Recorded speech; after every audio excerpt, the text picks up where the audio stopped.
दोस्तों, हर साल दुनिया भर में हजारों साइंटिफिक रिसर्च पेपर्स पब्लिश करे जाते हैं जिसमें साइकोलॉजिकल रिसर्च का भी बहुत बड़ा हिस्सा होता है। पर देखा जाए तो उन साइकोलॉजिकल रिसर्च और स्टडीज को रीड करना एक नॉर्मल इंसान के लिए जितना मुश्किल होता है, उन बातों को रियल लाइफ में अप्लाई करना उतना ही आसान भी है। इसीलिए आज की वीडियो में हम आपके साथ 12 ऐसे साइकोलॉजिकल फैक्ट्स को शेयर करेंगे जिन्हें जानने के बाद आप पहले जैसे सेम नहीं रहोगे। Number 1, music changes perception. हम सभी ये जानते हैं कि म्यूजिक हमारे मूड को चेंज करने का पावर रखता है। एक हाईली एनर्जेटिक सॉन्ग सुनकर आप मोटिवेटेड फील करोगे और वहीं एक सैड सॉन्ग आपको सैड और डिप्रेस्ड फील करा सकता है। आप किस टाइप का म्यूजिक सुनना पसंद करते हो, ये एक्चुअली में अफेक्ट करता है कि आप इस दुनिया को किस नजर से देखते हो। 2011 की एक स्टडी में लोगों को एक टास्क दिया गया जहाँ उन्हें डिफरेंट म्यूजिक सुनते हुए एक पेपर पर हैप्पी और सैड फेसेस को टिक करना था। रिजल्ट ये देखा गया कि सैड म्यूजिक सुनते हुए ज्यादातर लोग सैड फेसेस को टिक कर रहे थे, वहीं हैप्पी म्यूजिक सुनते टाइम लोग हैप्पी फेसेस को चूज कर रहे थे, जिसे परसेप्चुअल एक्सपेक्टेशन का नाम दिया गया। जहां आप अपने कानों से कुछ सुनते हो तो आपका ब्रेन आपकी आंखों से सिमिलर चीजें देखने लगता है। इसीलिए एनर्जेटिक म्यूजिक वर्कआउट करते टाइम बहुत हेल्प करता है और सॉफ्ट म्यूजिक आपको फोकस करने में हेल्प करता है। Dunning Kruger effect. 1999 में दो सोशल साइकोलॉजिस्ट ने ये डिस्कवर करा कि इंटेलिजेंट लोग हमेशा अपने आप को एक बिलो एवरेज पर्सन की तरह ट्रीट करते हैं। वो कभी भी खुद को बाकियों से ज्यादा स्मार्ट नहीं मानते। वहीं दूसरी तरफ एवरेज आईक्यू वाले लोग इसका बिल्कुल ऑपोजिट करते हैं। उन्हें हमेशा ये लगता है कि वो बाकियों से ज्यादा बेटर है। इसीलिए अगर आप ऐसे लोगों से मिलो जो हर बात में खुद को सुपीरियर शो करते हैं, जो ये दिखाते हैं कि वो कितने ज्यादा स्मार्ट हैं, तो समझ जाओ कि ये बस एक डनिंग-क्रूगर इफेक्ट का असर है। वो असल में इतने इंटेलिजेंट नहीं है जितना वो दिखा रहे हैं, क्योंकि एक हाईली इंटेलिजेंट पर्सन कभी भी अपनी नॉलेज से सेटिस्फाइड नहीं होता। वो हमेशा खुद की एबिलिटी पर डाउट करता है, क्योंकि उन्हें लगता है कि वो और बेहतर हो सकता है। फॉर एग्जाम्पल, आपने अक्सर ये तो देखा ही होगा, जो दोस्त ये कहता है कि उसने एग्जाम के लिए कुछ नहीं पढ़ा, वो बिल्कुल प्रिपेयर होके नहीं आया था। मोस्टली केसेस में उसी फ्रेंड के अच्छे मार्क्स आते हैं, जबकि उसने बोला था कि मेरा एग्जाम अच्छा नहीं गया, मैं और अच्छा कर सकता था। क्योंकि मानो या ना मानो, वो सच में थोड़ा ज्यादा इंटेलिजेंट पर्सन है। Singing reduces anxiety. इमेजिन करिए आप अपनी कार ड्राइव करते हुए अपने काम पर जा रहे हैं, जहां आपको एक इम्पोर्टेंट प्रेजेंटेशन डिलीवर करनी है। सो नेचुरली आप नर्वस और एंग्शियस फील करोगे। तो ऐसे मोमेंट में आप अपने आप को काम कैसे रखोगे? साइकोलॉजी ये कहती है कि अगर आप ऐसे टाइम पर अपना फेवरेट सॉन्ग प्ले करके खुद भी सिंगिंग करने लग जाओ। अब आपको ये सुनने में अजीब लग रहा होगा, पर सिंगिंग करने से आपके ब्रेन में एंडोर्फिन्स और ऑक्सीटोसिन रिलीज होने लगता है, जो अल्टीमेटली आपके स्ट्रेस लेवल को बहुत तेजी से कम कर देता है और आपके मूड को बेटर कर देता है। इसके अलावा ये आपके हार्ट रेट और कॉर्टिसोल लेवल को लो कर देता है, जिससे आप काम और कॉन्फिडेंट फील करने लगते हो। Power of silence. अगर आप चाहते हैं कि कॉन्वर्सेशंस आगे बढ़ती रहें पर आपको समझ नहीं आ रहा कि क्या बात करें, तो इसका सबसे सिंपल तरीका है अपने पार्टनर से कोई भी एक क्वेश्चन पूछ लो और जब वो आंसर दे दे उसके बाद भी आई कांटेक्ट मेंटेन रखो और आपका पार्टनर साइलेंस को अवॉइड करने के लिए कुछ ना कुछ बात करने लगेगा।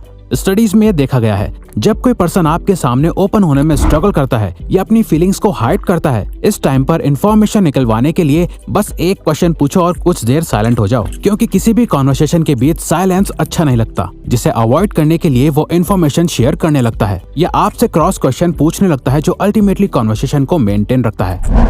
Playing dumb. अगर आप किसी के सामने अपना गुड इंप्रेशन बनाना चाहते हो तो किसी ऐसे टॉपिक के बारे में बात करो जो उन्हें बहुत पसंद है और उसके बारे में उनसे सीखो। फॉर एग्जाम्पल, आप किसी से मिले जिसे कार्स में बहुत इंटरेस्ट है। अब हो सकता है कि आपको भी कार्स के बारे में बहुत नॉलेज हो, पर उनके सामने ऐसे प्रिटेंड करो जैसे आपको उनसे कम नॉलेज है और उनसे क्वेश्चंस पूछो जो सामने वाले पर्सन को कॉन्फिडेंट और स्मार्ट फील कराएगा और वो आपसे बात करने में और इंटरेस्ट शो करेंगे, क्योंकि वो जिस बारे में बात करना चाहते हैं आप उसमें अपना इंटरेस्ट शो करते हो, जो आपको एक लाइकेबल पर्सन बनाता है। और वैसे भी दलाई लामा का कहना है कि जब आप बात करते हैं तो आप केवल वही दोहरा रहे होते हैं जो आप पहले से जानते हैं, लेकिन अगर आप सुनते हैं तो आप कुछ नया सीख सकते हैं। The snake man. अगर आप किसी ग्रुप में हैं या किसी एक पर्सन के साथ भी हैं जहां आप डिनर या लंच पर मिलने आए हो और आपको लगता है कि कोई कॉन्फ्लिक्ट क्रिएट होने वाला है, आपकी कॉन्वर्सेशन जैसे जा रही है आप लोगों की लड़ाई हो सकती है, तो इस सिचुएशन को अवॉइड करने के लिए अपने सामने रखा खाना खाने लग जाओ, क्योंकि अकॉर्डिंग टू साइकोलॉजिस्ट्स ईटिंग एक कामिंग एक्टिविटी है। जब लोग कुछ खा रहे होते हैं तो बाकी लोग उस एनवायरनमेंट में कंफर्टेबल फील करते हैं। तो जब भी आपको लगे कि कोई बहुत ही अग्रेसिव हो रहा है या आप लोगों की बहस होने वाली है, तो उस पर्सन के पास जाके बैठ जाओ और उन्हें कुछ खाने को ऑफर करो। ऐसे टाइम पर एक सिंपल चॉकलेट भी आपकी रिलेशनशिप को बहुत हेल्प कर सकती है। Forming a habit. आपने कभी ये सोचा है कि एक हैबिट को फॉर्म करने में कितना टाइम लगता है? पहले ये माना जाता था कि किसी भी हैबिट को फॉर्म या ब्रेक करने में सिर्फ 21 डेज का टाइम लगता है, पर एक न्यू साइकोलॉजिकल रिसर्च के अकॉर्डिंग किसी भी हैबिट को बिल्ड करने के लिए अराउंड 66 डेज लगते हैं। इसीलिए जो लोग ये सोचकर कोई भी न्यू हैबिट बिल्ड करना स्टार्ट करते हैं कि 21 डेज के बाद उन्हें आदत पड़ जाएगी, और जब वो 22nd डे पर फेल हो जाते हैं तो उन्हें बहुत डिसअपॉइंटमेंट होती है और वो क्विट कर देते हैं। रिसर्च के अकॉर्डिंग अगर आप 66 डेज को 3 फेजेस में बांट दें, जहां शुरू के 22 दिन आपको बहुत अनकंफर्टेबल फील होंगे, नेक्स्ट 22 दिन आपसे बिल्कुल हैंडल नहीं होंगे, आप ऑलमोस्ट क्विट कर देंगे, और लास्ट 22 डेज के बाद आप एक मोमेंटम बिल्ड कर लेंगे, जिसके बाद वो हैबिट आपके माइंड और बॉडी से कनेक्ट हो जाएगी, आपकी रूटीन में आ जाएगी और आप सक्सेसफुली हैबिट बिल्ड कर लेंगे। Call people bye their name. Psychologist कहते हैं कि हर पर्सन को अपना नाम सुनना सबसे फेवरेट साउंड लगता है, क्योंकि हम सभी के लिए अपना नाम बहुत इंपॉर्टेंट होता है। तो जब कोई आपके नाम को याद रखता है तो आप भी अपनी इंपॉर्टेंस फील करते हो। सिमिलरली आपने ये नोटिस करा होगा कि जब कोई आपका नाम भूल जाता है तो आप इंसल्टेड भी फील करते हो। इसीलिए किसी के सामने अपनी लाइकेबल प्रेजेंस बनाने के लिए इम्पोर्टेंट है कि कॉन्वर्सेशन में आप सामने वाले के नाम को यूज करते रहो, जो उन्हें इम्पोर्टेंस फील कराता रहेगा और वो आपके साथ और कंफर्टेबल फील करने लगेंगे। मल्टीटास्किंग। क्या आपको लगता है कि आप मल्टीटास्किंग कर सकते हो? न्यूरो साइंस के अकॉर्डिंग हमारा ब्रेन एक टाइम पर सिर्फ एक ही चीज पर फोकस कर सकता है। कई बार जब आप 2 काम एक साथ कर रहे होते हो तो आपको ऐसा लगता होगा कि आप मल्टीटास्किंग कर रहे हो, पर रियल में आपका ब्रेन बहुत ही तेजी से उन दोनों कामों के बीच अपना फोकस शिफ्ट कर रहा होता है। हम चलते चलते एक दूसरे से बात करते हैं, क्योंकि ये बिहेवियर्स ऑटोमेटिक और ऑटो पायलट मोड से होते हैं। वहीं ऐसे टास्क जिनमें बहुत फोकस करने की नीड होती है, वहाँ वो साइमल्टेनियसली काम नहीं कर सकता। फॉर एग्जाम्पल, बुक रीड करते हुए टीवी देखना। अब यहाँ पे आपको लगेगा कि आप दोनों काम एक साथ कर रहे हो, पर रियल में एक टाइम पर आपका फोकस या तो रीडिंग करने पर है या टीवी देखने पर। Provide a choice. अगर आप चाहते हैं कि सामने वाला पर्सन एक डिसीजन ले जो आपके फेवर में हो, तो सिंपली उन्हें ऑप्शंस दो जो आपके डिसीजंस के फेवर में हो। फॉर एग्जाम्पल, अगर कोई अपने बच्चे को पढ़ाई करने के लिए बोलना चाहता है, तो सिंपली उसे ये बोलने के बजाय कि जाओ पढ़ो, उन्हें चॉइस दो कि चलो पढ़ाई का टाइम हो गया, पहले इंग्लिश पढ़ोगे या maths.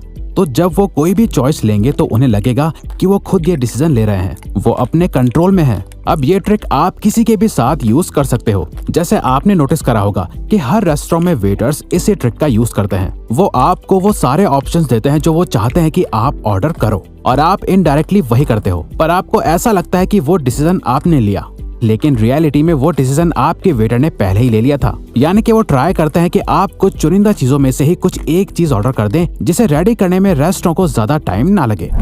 The power of sunlight. दोस्तों, आपने भी नोटिस करा होगा कि पूरा दिन अपने घर या ऑफिस में बिताने के बाद जब आप बाहर निकलते हैं तो इंस्टेंटली आपका मूड बेटर हो जाता है, क्योंकि सनलाइट के बेनिफिट सिर्फ मेडिकल फील्ड्स में नहीं है जो सिर्फ आपकी बोन्स के लिए बेटर है, बल्कि कई रिसर्च में देखा गया है कि सनलाइट कई मूड डिसऑर्डर्स जैसे डिप्रेशन को भी प्रिवेंट करता है। सनलाइट से मिलने वाला विटामिन डी मूड स्टेबलाइजर की तरह एक्ट करता है और हमारे ब्रेन में प्लेजरेबल हार्मोन्स को रिलीज करता है। और ये देखा गया है कि जिन कंट्रीज में सनलाइट की रीच कम होती है, वहाँ के लोगों में डिप्रेशन के ज्यादा सिम्टम्स देखे जाते हैं। तो आपको बस दिन में 10 मिनट डायरेक्ट सनलाइट लेनी है, जो लिटरली आपकी लाइफ को चेंज कर देगा, और ये मॉर्निंग सनलाइट होगी तो और भी अच्छा। Mirror body language. अगर आप किसी से बात करते टाइम उनकी बॉडी लैंग्वेज या उनके कुछ बिहेवियर्स को कॉपी करने लग जाओ, तो वो आपके साथ इंस्टेंट ट्रस्ट फॉर्म कर लेंगे। वो जैसे बात करते हैं, जैसे मूव करते हैं, अगर आप भी उनके कुछ एक्सप्रेशंस को मिरर करने लगो तो वो आपको और पसंद करने लगेंगे, क्योंकि वो आपसे और भी ज्यादा कंपैटिबल फील करेंगे। साइकोलॉजिस्ट इसे कैमेलियन इफेक्ट कहते हैं। फॉर एग्जाम्पल, किसी से बात करते टाइम ये नोटिस करो कि वो कौन से वर्ड सबसे ज्यादा यूज करते हैं, और आप भी बात करते टाइम उन वर्ड्स का यूज करने लग जाओ। इससे वो खुद को आपसे आइडेंटिफाइड कर पाएंगे, उन्हें लगेगा कि आप भी उन्हीं के जैसे हो, और वो आपकी कंपनी को एंजॉय करने लगेंगे।